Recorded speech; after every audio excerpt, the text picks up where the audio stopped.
Hi guys, আমি পূর্ণিমা নদিয়া জেলার বেথুয়াডাউরি থেকে। আজ আমি আবারও একটা মিনি ব্লগ নিয়ে তোমাদের কাছে চলে আসলাম।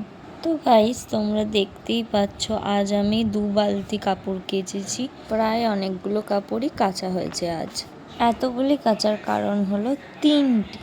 প্রথম কারণ হলো আমার বাচ্চা খুবই ছোট, আর দ্বিতীয় কারণ হলো কাল মেঘলা মেঘলা ওয়েদার ছিল বলে আমি আর কাচিনি, আর তৃতীয় কারণটি হলো আমাদের বাড়িতে কিছু অতিথি আসবে তার জন্য। আর বাড়িতে অতিথি আসলে একটু বাড়িঘর তো পরিষ্কার পরিচ্ছন্ন রাখতেই হয়, তাই কাচাকুচি যা ছিল করে নিলাম একেবারে। আর তোমাদের এর আগের একটা ভিডিওতে আমি বলেছিলাম না, আমাদের বাড়ি এই মন্দিরটার ঠিক পিছনে।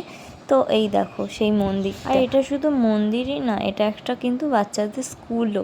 তো যাই হোক, কালকে কিন্তু আমাদের বাড়িতে একটা বিশেষ অনুষ্ঠান বা একটা বিশেষ দিন বলাই চলে। তো সেই বিশেষ দিনটা কি সেটা জানতে হলে আমার পেজটিকে ফলো করে রাখবেন। তো দেখো, তোমাদের সাথে গল্প করতে করতে আমার প্রায় জামা কাপড় মেলা সব কমপ্লিট। তো এই ভিডিওটা এখনকার মতো এইটুকুনি, দেখা হবে নেক্সট ভিডিওতে। আর আমার ভিডিওগুলি আপনাদের ভালো লাগে থাকলে একটা লাইক, কমেন্ট, শেয়ার করে দেবেন, ও আমার পেজটি নতুন হয়ে থাকলে পেজটিকে ফলো করে দেবেন। ধন্যবাদ।